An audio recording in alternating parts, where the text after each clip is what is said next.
Hello everyone, welcome to my YouTube channel understanding chemistry. हम solid state में की बात कर रहे थे, उसमें हमने general characteristics of solid state, amorphous and crystalline solids, classification of crystalline solids, crystal lattice and unit cell, इन टॉपिक्स की बात कर ली है। आज हम बात करेंगे number of atoms in unit cell की और क्लोज पैकिंग की। तो स्टार्ट करते हैं number of atoms in unit cell से।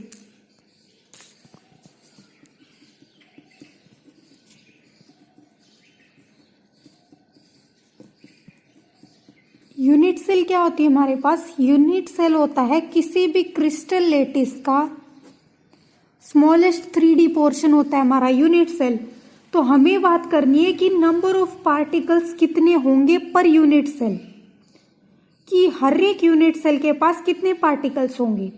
अब देखो, हमारे पास एक यूनिट सेल है, एक पूरा क्रिस्टल लेटिस है, उसके अंदर एक यूनिट सेल है, उससे दूसरी यूनिट सेल अटैच्ड है, तीसरी यूनिट सेल अटैच्ड है। तो हमने बोला था कि हमारे पास जो एटम्स या पार्टिकल्स होंगे वो यूनिट सेल के लेटिस पॉइंट पे प्रेजेंट होते हैं।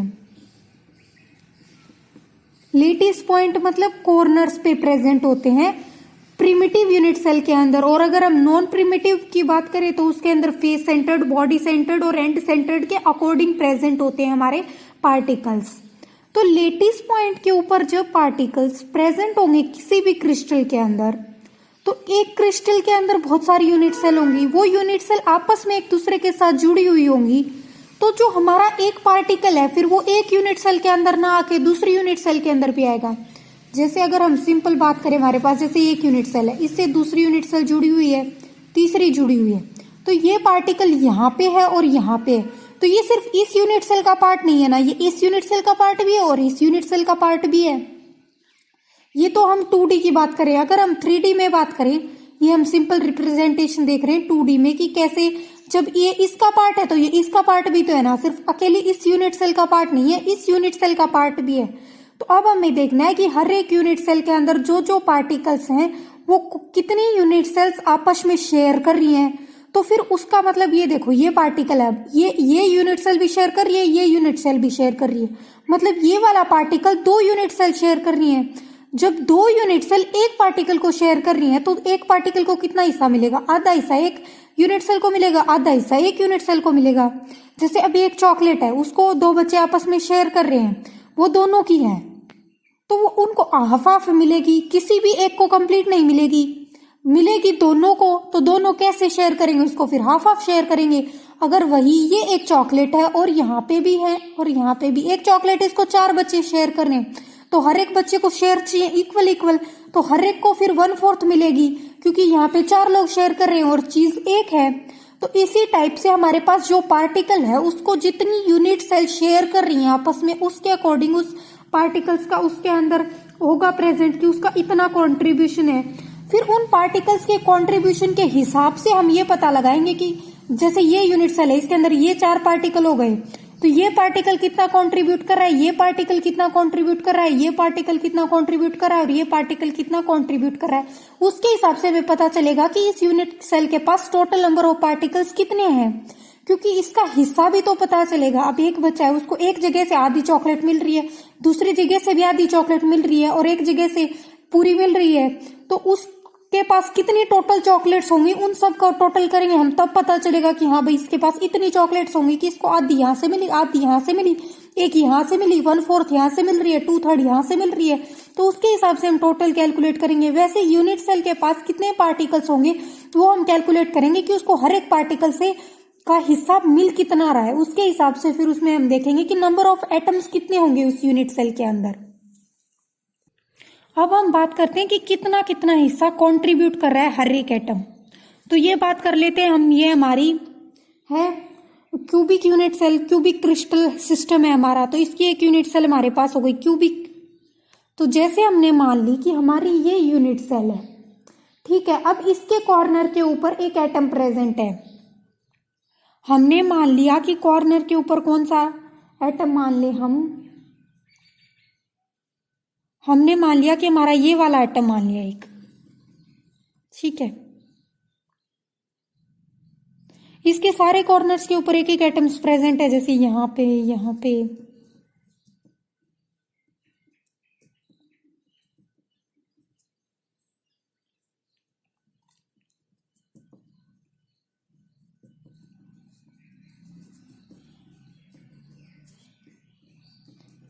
इस क्रिस्टल सिस्टम के अंदर हमारे इस टाइप से एटम्स प्रेजेंट है लेटिस साइट के ऊपर।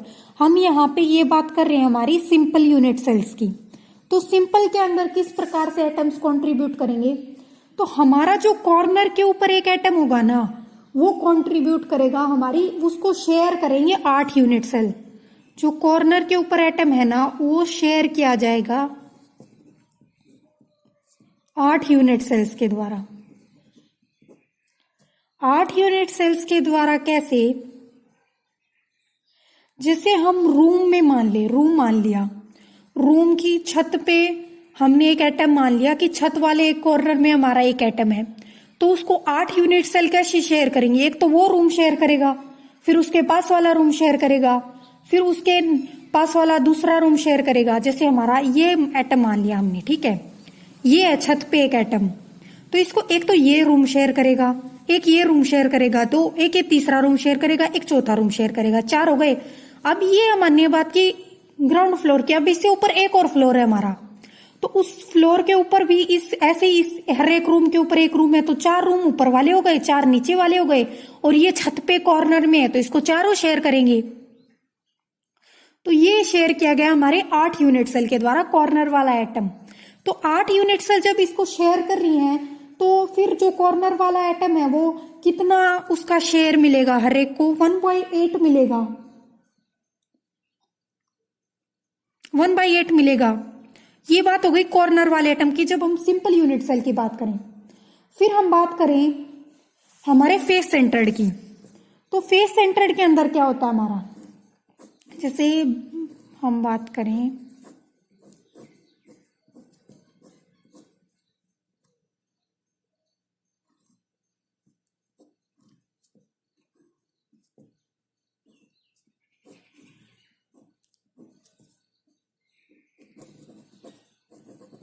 ये है जैसे हमारी यूनिट सेल। अब हमें बात करनी है फेस सेंटर्ड की, तो इसमें सारे कॉर्नर्स पे एटम्स प्रेजेंट होंगे और इस फेस पे एटम प्रेजेंट होगा, ठीक है, फेस सेंटर्ड के अंदर। तो ये यूनिट सेल शेयर करेगी और ये यूनिट सेल शेयर करेगी। अब फेस के सेंटर में है तो इसके ऊपर नीचे वाली यूनिट सेल तो इसको शेयर कर नहीं सकती। तो जो हमारी FCC बोलते हैं फेस सेंटर्ड क्रिस्टल सिस्टम को, और उसके अंदर FCC के अंदर हर एक एटम शेयर किया जाएगा हमारा 2 यूनिट सेल के द्वारा। तो फेस सेंटर्ड वाले का जो कंट्रीब्यूशन मिलेगा हर एक यूनिट सेल को, वो 1/2 मिलेगा, ठीक है। ये हो गई फेस सेंटर्ड वाले की बात।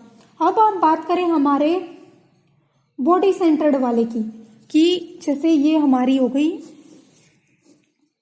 यूनिट सेल, तो इस यूनिट सेल के बॉडी के सेंटर में प्रेजेंट है, ये एटम सेंटर में प्रेजेंट है। अब किसी रूम के बीच में कोई चीज रखी है तो उसको दूसरा रूम थोड़ी ना ले सकता है। हमने कोई टेबल लगा दिया, वो रूम के बीचों बीच लगा दिया, तो फिर वो दूसरे रूम उसको कैसे शेयर कर लेगा, वो तो रूम के बीच में रखा हुआ है। तो ये बीच वाला, इसको कोई यूनिट सेल शेयर नहीं कर सकती बॉडी सेंटर्ड क्रिस्टल सिस्टम के अंदर, और इसके अंदर फिर एक यूनिट सेल के अंदर ये होगा, तो इसका मिलेगा कॉन्ट्रीब्यूशन, 1 कॉन्ट्रीब्यूशन होगा इसका, क्योंकि हर एक यूनिट सेल का अंदर अपना अपना होगा ये, और कोई यूनिट सेल इसको शेयर नहीं कर सकती। और फिर हम बात कर रहे हैं एज सेंटर की। एजेस क्या होते हैं, जैसे हमारी ये यूनिट सेल है, ये इसका एक एज है, ये एक एज हो गया। तो जैसे ये वाला सिस्टम, इसके अंदर ये एक एज है, ये भी एक एज है, ये भी एक एज है, ये भी एक एज है। तो हम इस एज की बात कर लें, अगर यहाँ पे कोई भी एटम है तो इसको एक तो ये यूनिट सेल शेयर कर रही है और एक ये यूनिट सेल शेयर कर रही है, जिनके एजेस के ऊपर है वही दोनों, वो दोनों शेयर करेंगी, और फिर ये वाली शेयर करेंगी, एक ये वाली शेयर करेगी और ये नीचे वाली भी शेयर करेगी। तो इसको 4 शेयर करेंगी एज सेंटर्ड को, कि जो हमारे पास एज सेंटर्ड है उसको शेयर करेंगी 4 यूनिट सेल, क्योंकि जैसे हम बात करें यहाँ पे प्रेजेंट है, तो एक ये यूनिट सेल हो गई, एक ये यूनिट सेल हो गई, एक ये यूनिट सेल हो गई, एक ये यूनिट सेल हो गई, तो चारों शेयर कर रही है इसको। फिर हमने बात की सिंपल के अंदर जो कॉर्नर वाला मॉलिक्यूल होता है वो तो शेयर किया जाता है 8 यूनिट सेल्स के द्वारा, और फिर उसका कॉन्ट्रीब्यूशन होता है 1/8। जो फेस सेंटर्ड वाला मॉलिक्यूल है, पार्टिकल है, वो शेयर किया जाता है 2 यूनिट सेल्स के द्वारा, उसका कॉन्ट्रीब्यूशन होता है 1/2।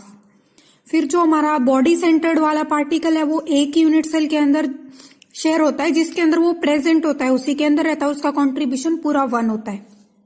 जो एज सेंटर्ड वाला पार्टिकल है उसको 4 यूनिट सेल शेयर करती हैं और उसका कॉन्ट्रीब्यूशन 1/4 होता है। अब अगर हम बात करें number of atoms find out करने थे हमें, तो अगर हम बात करें सिंपल यूनिट सेल की,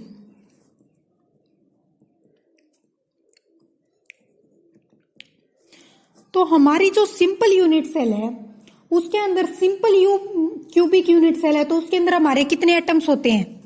8 पार्टिकल्स होते हैं कॉर्नर्स के ऊपर। ठीक है, 8 पार्टिकल हो गए कॉर्नर के ऊपर। कॉर्नर वाले का कंट्रीब्यूशन कितना होता है? 1/8। तो एक पार्टिकल का हो गया 1/8। टोटल 8 पार्टिकल हैं, तो टोटल कितने हो गए? 1। तो सिंपल जो हमारी सिंपल या प्रिमिटिव क्यूबिक लेटिस है उसके अंदर नंबर ऑफ एटम्स क्या हो गए यूनिट सेल के अंदर? 1। फिर हम बात करें बीसीसी की, बॉडी सेंटर्ड। बॉडी सेंटर्ड के अंदर क्या होता है?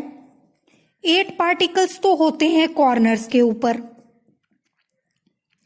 और एक पार्टिकल होता है हमारा बॉडी के सेंटर के ऊपर। तो इसका कंट्रीब्यूशन 8 पार्टिकल हो गए कॉर्नर के ऊपर, 1/8। एक पार्टिकल का कंट्रीब्यूशन, 8 पार्टिकल का कंट्रीब्यूशन आ जाएगा 1/8 इंटू 8। और बॉडी के सेंटर के ऊपर एक पार्टिकल, और इस एक बॉडी सेंटर वाले पार्टिकल का कंट्रीब्यूशन 1 होता है। तो एक पार्टिकल है, कंट्रीब्यूशन भी 1 है, तो यहाँ पे कितना आ गया? टोटल 2। तो नंबर ऑफ एटम्स या नंबर ऑफ पार्टिकल्स क्या होंगे बीसीसी के अंदर? वो हो गए टोटल 2।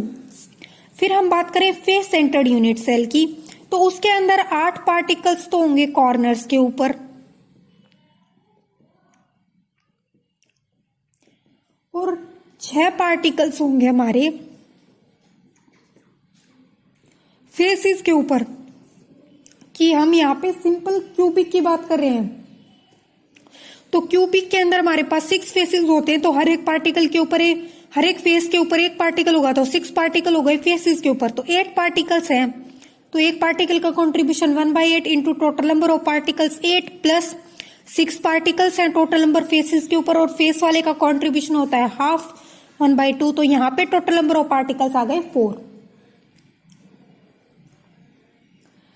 तो ये हो गई बात हमारी नंबर ऑफ एटम्स की यूनिट सेल के अंदर। हमारी जो मेन यूनिट सेल होती है सिंपल, बॉडी सेंटर्ड क्यूबिक और फेस सेंटर्ड क्यूबिक, इनके अंदर पार्टिकल्स की। सिंपल यूनिट सेल के अंदर टोटल नंबर ऑफ एटम्स या पार्टिकल्स 1 है, बॉडी सेंटर्ड के अंदर टोटल 2 है और फेस सेंटर्ड के अंदर टोटल 4 है। अब बात करते हैं हम क्लोज पैकिंग की। अब क्लोज पैकिंग का मतलब क्या होता है? पैकिंग का मतलब क्या होता है? पहले कि हम किसी भी चीज को पैक करते हैं उसको अच्छे से जचाते हैं किसी भी स्पेस के अंदर। जैसे हम बैग पैक कर रहे हैं ट्रेवलिंग के लिए, तो उसके अंदर हमारे क्लोथ्स अवेलेबल स्पेस जितना हो गया बैग का, उसके अंदर हमारे क्लोथ्स को फिट करना होता है हमें, तो उसको हम पैकिंग बोलते हैं। तो क्लोज पैकिंग का क्या मतलब है कि जो पार्टिकल्स होते हैं किसी भी क्रिस्टल के अंदर, अब हमने मान ली कोई भी हमारे पास क्रिस्टल है उसके अंदर पार्टिकल्स, तो उनको अज्यूम किया गया है स्फेरिकल शेप में। किसी भी क्रिस्टल के अंदर जो भी कंस्टिट्यूएंट पार्टिकल होंगे उनको स्फेरिकल शेप के अंदर अज्यूम कर लिया गया। ठीक है, और ये जो पार्टिकल्स होंगे इन सब का साइज एक दूसरे के सिमिलर होगा। तो फिर हमें क्या करनी है? हमें क्लोज पैकिंग की बात करें तो हमें देखनी है इन स्फीयर्स की पैकिंग की बात, कि किसी भी क्रिस्टल के अंदर ये स्फीयर्स कैसे पैक हो रहे हैं। तो इनकी पैकिंग की बात, तो ये स्फीयर्स की पैकिंग जो होती है ना, वो ऐसे होती है कि ये एक तो मैक्सिमम अवेलेबल स्पेस को ऑक्यूपाई करें। जो अवेलेबल स्पेस है उसको ऑक्यूपाई करें, उसके मैक्सिमम पार्ट को ऑक्यूपाई करें, अवेलेबल या जो अवेलेबल स्पेस है उसको, और फिर उसके अंदर क्या हो, एंड मिनिमम एम्प्टी स्पेस रहे, कि जो हमारे पास अवेलेबल स्पेस है फिर उसका मोस्ट ऑफ द पार्ट ये ऑक्यूपाई कर ले, और जो खाली जगह है वो बहुत कम रहे। तो उसकी क्रिस्टल की क्या होगी, इस वजह से क्रिस्टल की क्या हो जाएगी, इस रीजन की वजह से क्रिस्टल की हो जाएगी हमारे पास मैक्सिमम डेंसिटी। तो इसको हम बोलते हैं क्लोज पैकिंग। इस टाइप की पैकिंग को, कौन सी पैकिंग की? Packing of spheres taking place in such A way that they occupy maximum available space and minimum empty space. तो उनको crystal and hence crystal have maximum density, तो ऐसी packing को हम बोलते हैं क्लोज पैकिंग। अब क्लोज पैकिंग की हम बात करें तो क्लोज पैकिंग हमारी डायमेंशनली बात करते हैं। तो क्लोज पैकिंग हमारी 1D में भी होती है, 2D में भी होती है और 3D में भी होती है। जब हम बात करें 1D की, तो सिर्फ एक वे के अंदर स्फीयर्स को हम अरेंज करेंगे, वन डायमेंशनल के अंदर, मतलब सिर्फ जैसे ऐसे पार्टिकल्स आपस में टच कर रहे हैं, एक सिंपल रो के अंदर स्फेरिकल पार्टिकल्स आपस में एक दूसरे को टच करेंगे तो वो हो जाएगी इनकी 1D close packing. 2D packing के अंदर क्या होता है हमारा कि 2D पैकिंग के अंदर दो टाइप से होती है कि स्क्वायर और हेक्सागोनल। स्क्वायर की फॉर्म में होती है और हेक्सागोनल की फॉर्म में। स्क्वायर के अंदर क्या होता है कि जो हर एक पार्टिकल है हमारा वो दूसरे 4 पार्टिकल्स को टच करता है, मतलब उसके नेबरिंग में 4 पार्टिकल्स होते हैं। और हेक्सागोनल में जो हमारा पार्टिकल्स है वो नेबरिंग 6 पार्टिकल्स को सराउंड करता है। क्योंकि हमारे पास स्क्वायर और हेक्सागोनल अंदर हम बात करें कैसे होंगी, तो जैसे देखो हमारे पास पार्टिकल्स हैं, हम बात करें 2D स्पेस के अंदर, है ना, तो हमारे पास सारे स्फेरिकल पार्टिकल्स हैं। जैसे हम बात करें इस पार्टिकल की, तो ये सराउंडेड है इससे, इस पार्टिकल से, इस पार्टिकल से, इन चारों पार्टिकल से ये सराउंडेड है। तो यहाँ पे ये किस फॉर्म में हो गई, अब स्क्वायर क्लोज पैकिंग हो गई। और अगर हम बात करें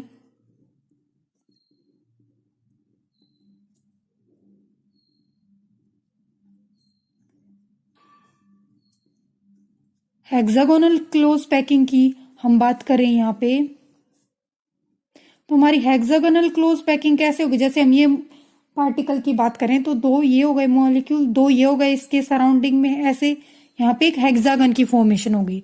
तो ऐसे इसके अंदर क्या होगी, ये हेक्सागोनल क्लोज पैकिंग होगी 2D स्पेस के अंदर। ठीक है, ये हमने बात कर ली कि 1D के अंदर क्लोज पैकिंग कैसे होती है और 2D के अंदर स्क्वायर और हेक्सागोनल की फॉर्म में कैसी क्लोज पैकिंग होती है। अब हम बात करें अगर 3D के अंदर क्लोज पैकिंग की, तो 3D के अंदर क्या होगा, 2 टाइप की क्लोज पैक्ड स्ट्रक्चर बनती है। यहाँ पे भी 3D के अंदर एक तो बनती है हमारी स्क्वायर क्लोज पैक्ड स्ट्रक्चर और एक बनती है हमारी hexagonal close packed structure. Square close packed structure and hexagonal close packed structure. तो स्क्वायर और हेक्सागोनल क्लोज पैक्ड स्ट्रक्चर के केस में हमारे पास कैसे होती है पैकिंग, जैसे हम अगर स्क्वायर जो यूनिट सेल होती है हमारी, सिंपल क्यूबिक लेटिस की बात करें हम, तो जैसे हमारे पास हम बात कर रहे हैं 3D के अंदर और स्क्वायर क्लोज पैकिंग की बात कर रहे हैं हम यहाँ पे, जो स्क्वायर क्लोज पैकिंग है उसके अंदर हमारी क्यूबिक यूनिट सेल प्रेजेंट होती है। जैसे ये लेयर्स हो गई, इसके साथ साथ इसके पीछे भी प्रेजेंट होंगी लेयर्स, क्योंकि हम यहाँ पे 3D की बात कर रहे हैं। तो 3D में अब हम सब कुछ तो रिप्रेजेंट कर नहीं सकते यहाँ पे, क्योंकि हमारी इस टाइप से 3D में होंगी ये लेयर्स। अब 3D के अंदर जब हम बात करते हैं क्यूबिक लेटिस की, तो वो हमारे पास कैसे फॉर्म होगी, जैसे ये दोनों हो गए, फिर ये दोनों हैं, तो ऐसे हमारी क्यूबिक जो यूनिट सेल है ना वो 3D की फॉर्म में क्लोज पैकिंग होगी उसकी क्यूबिक की। और अगर हम बात करें हमारी हेक्सागोनल क्लोज पैक्ड स्ट्रक्चर की, ऐसे ही हेक्सागोनल क्लोज पैक्ड स्ट्रक्चर की फॉर्मेशन होगी। फिर जैसे यहाँ पे हमारी क्यूबिक या स्क्वायर क्लोज पैक्ड स्ट्रक्चर की फॉर्मेशन हुई है, वैसे ही तो हमारी जो क्यूबिक क्लोज पैकिंग है ना इसके अंदर, और यहाँ पे 2 चीजें हो गई अब, तो इन दोनों पैटर्न्स को, जो हमारा स्क्वायर क्लोज पैक्ड स्ट्रक्चर है उसके पैटर्न को तो हम बोलते हैं ABC टाइप, और जो हमारी स्क्वायर प्लेनर स्क्वायर वाली को बोलते हैं ABC टाइप, और जो हमारी हेक्सागोनल वाली है उसको AB टाइप बोलते हैं हम। इनको कैसे बोलते हैं, तो जो हमारी BA ऐसे हेक्सागोनल के अंदर अरेंजमेंट होती है, और जो क्यूबिक है उसके अंदर ABC इस फॉर्म में अरेंजमेंट होती है पार्टिकल्स की। इसीलिए हम इनको बोलते हैं कि इनके अंदर तो ABC अरेंजमेंट होगा, तो हमारी स्क्वायर क्लोज पैक्ड स्ट्रक्चर होगी या फिर क्यूबिक क्लोज पैकिंग होगी उसके अंदर, और हेक्सागोनल क्लोज पैकिंग की बात करेंगे तो उसके अंदर AB अरेंजमेंट होगा। ये भी इन दोनों के बीच में मेजर डिफरेंस है। और हम बात करें हमारी क्यूबिक क्लोज पैकिंग मतलब CCC और हेक्सागोनल क्लोज पैकिंग की बात करें, HCP और CCP या फिर जो क्यूबिक क्लोज पैकिंग है उसको हम एफसीसी भी बोल सकते हैं कि फेस सेंटर्ड क्लोज पैकिंग की बात करें तो इनके बीच में अगर हम डिफरेंस की बात करें तो एक तो इनकी जो अरेंजमेंट है उसका डिफरेंस हो गया, फिर इनके एग्जाम्पल्स कि जो हमारी स्ट्रक्चर्स हैं उनके अंदर कौन कौन से एग्जाम्पल्स होते हैं जो ये स्ट्रक्चर शो करते हैं, उसका डिफरेंस होता है इसके अंदर।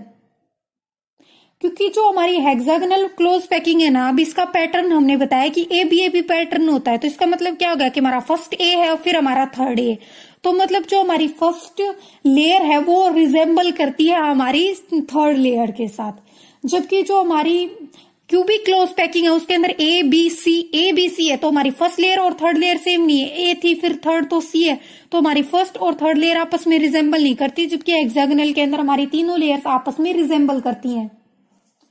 फिर यहां पे बात आती है वॉइड्स की,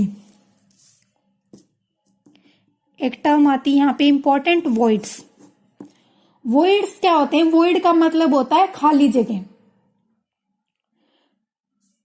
वॉइड खाली जगह होती है, मतलब जैसे ये क्रिस्टल हो रही है ना, देखो यहाँ पे स्पेस है ना खाली, तो ये स्पेस जो यहाँ पे फॉर्म हो रहा है ना उनको बोलते हैं हम वॉइड्स।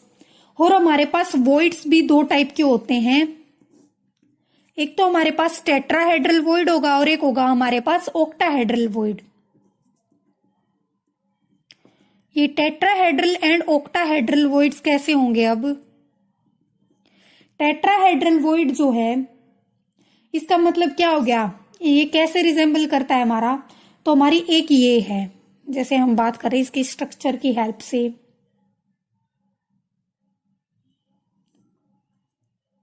ये मान ली हमने, ठीक है। इसके अंदर अब इन तीनों के बीच में ये जो गैप है ना, ये होता है इसके अंदर प्रेजेंट, जो टेट्राहेड्रल वॉइड की फॉर्मेशन करता है। ये तीनों के बीच होगा, एक जो चौथा पार्टिकल वो इसके ऊपर लाई करेगा, पर ये गैप तो रहेगा इनके बीच में, क्योंकि हमें ये चीजें 3D के अंदर अज्यूम करनी है। तो इसके अंदर अगर हम बात करें टेट्राहेड्रल की, तो जैसे टेट्राहेड्रल की हमारी स्ट्रक्चर होती है ऐसे होगा ये वॉइड टेट्राहेड्रल वाला। और हम बात करें अगर ऑक्टाहेड्रल की, तो ऑक्टाहेड्रल के अंदर क्या होता है हमारा, से हमारे ये तीनों पार्टिकल हो गए, ये नीचे वाली लेयर के हैं, फिर ये हमारे तीनों पार्टिकल ऊपर वाली लेयर के हो गए, तो यहां पे वॉइड की फॉर्मेशन हो रही है, उसको हम बोलते हैं ऑक्टाहेड्रल वॉइड।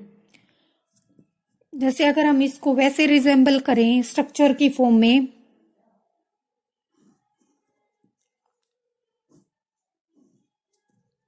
तो ऑक्टाहेड्रल वॉइड को हम ऐसे रिजेंबल कर सकते हैं हमारी स्ट्रक्चर के साथ, कि ऐसे हमारा ऑक्टाहेड्रल वॉइड होता है, ऐसे टेट्राहेड्रल वॉइड होता है। और फिर यहाँ पे ये हो गई वॉइड्स की बात। वॉइड्स को हम यहाँ पे इनको वॉइड्स बोल सकते हैं, या होल्स भी बोल सकते हैं, या फिर इंटरस्टाइशियस भी बोल सकते हैं इनको। तो यहाँ पे वॉइड लगा लो, होल लगा लो, इंटरस्टिशियस लगा लो, ये जो गैप बचता है खाली पार्टिकल्स के बीच में उसको वॉइड बोलते हैं हम। तो ये टेट्राहेड्रल वॉइड और ऑक्टाहेड्रल वॉइड्स दो टाइप के वॉइड्स हो गए हमारे पास। अब यहाँ पे एक और टर्म आती है, वो होती है हमारे पास कोऑर्डिनेशन नंबर।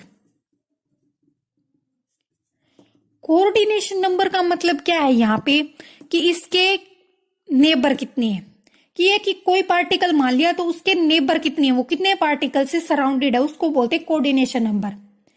कि जैसे ये घर लगा लो, इस घर के इस तरफ एक घर है, इस तरफ भी एक घर है, इस तरफ भी एक घर है, इस तरफ भी एक घर है, तो इसका कोऑर्डिनेशन नंबर क्या हो गया 4, कि इसके 4 पड़ोसी हो गए भाई।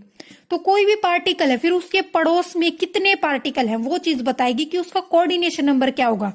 तो हम जब टेट्राहेड्रल वॉइड की बात करें तो इसका कोऑर्डिनेशन नंबर 4 होता है, क्योंकि टेट्रा का मतलब ही 4 होता है, हमें नाम से समझ में आ रहा था। यहाँ पे 4 पार्टिकल से जो वॉइड बनता है वो टेट्राहेड्रल वॉइड होता है। और ऑक्टाहेड्रल वॉइड के अंदर यहाँ पे देखो 3 नीचे वाली लेयर के पार्टिकल है, 3 ऊपर वाली लेयर के पार्टिकल है, और इस वॉइड की फॉर्मेशन यहाँ पे हो रही है, तो इसका कोऑर्डिनेशन नंबर 6 होता है। ऐसे ये जो हमारे पास क्लोज पैक्ड स्ट्रक्चर्स होती हैं इनके अंदर भी हम कोऑर्डिनेशन नंबर डिटरमाइन कर सकते हैं। तो कोऑर्डिनेशन नंबर की डेफिनेशन क्या होगी यहां से, ये होता है द नंबर ऑफ क्लोजेस्ट और nearest neighbours of any constituent particles in crystal lattice is known as coordination number. ठीक है, अब हम बात करते हैं जो हमारे पास हेक्सागोनल क्लोज पैकिंग है और जो क्यूबिक क्लोज पैकिंग है उनकी। तो उनके अंदर हमने बोला था कि इनकी लेयर्स की अरेंजमेंट की हेक्सागोनल के अंदर ए बी टाइप होता है और स्क्वायर क्लोज्ड के अंदर क्यूबिक के अंदर एबीसी पैटर्न होता है। तो अब हम बात करते हैं कैसे होते हैं। जैसे हम बात करें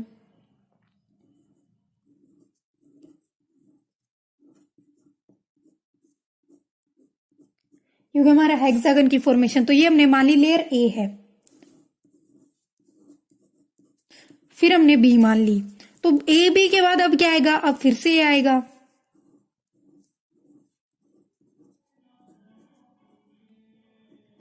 तो ये हो गया ए। तो ये इसका अरेंजमेंट क्या हो गया, ए बी, फिर यहां से ए आएगा, तो ये तो हो गई हमारी हेक्सागोनल क्लोज पैकिंग। और अगर हम बात करें स्क्वायर क्लोज या फिर क्यूबिक क्लोज पैकिंग की, तो क्यूबिक क्लोज पैकिंग के अंदर क्या होगा कि हम अगर बात कर रहे हैं पहले ए की, जैसे ये हमारा ए है, ये हमने मान लिया ये हमारा ए है, ठीक है, ये ए था, तो ये हमारा बी हो गया। फिर सी जो होगा वो इन दोनों से डिफरेंट आएगा, ये हमारा सी हो गया। मतलब इसके अंदर तो ए बी अरेंजमेंट प्रेजेंट थी, इनके आपस में बॉन्डिंग होती है, लेयर्स में प्रेजेंट होते हैं इसके अंदर, और ये आपस में ऐसे बॉन्ड्स की फॉर्मेशन होती है इनके बीच में। तो ये हेक्सागोनल थी, और ये हमारी क्यूबिक क्लोज पैकिंग है। क्यूबिक क्लोज पैकिंग के अंदर एबीसी पैटर्न और हेक्सागोनल के अंदर एबीसी पैटर्न की हम बात कर रहे हैं। तो जो हेक्सागोनल क्लोज पैकिंग है वो मेनली हमारी एल्केलाइन अर्थ मेटल शो करते हैं। हेक्सागोनल का एग्जाम्पल है हमारा एल्केलाइन अर्थ मेटल्स शो करते हैं, ये वाली close packing.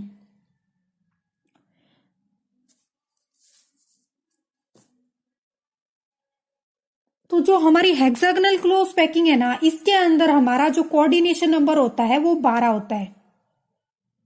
12 coordination number hexagonal close packing के अंदर प्रेजेंट होता है हमारा। तो ये बात हो गई क्लोज पैकिंग की कि cubic and hexagonal close packings कैसे होती हैं।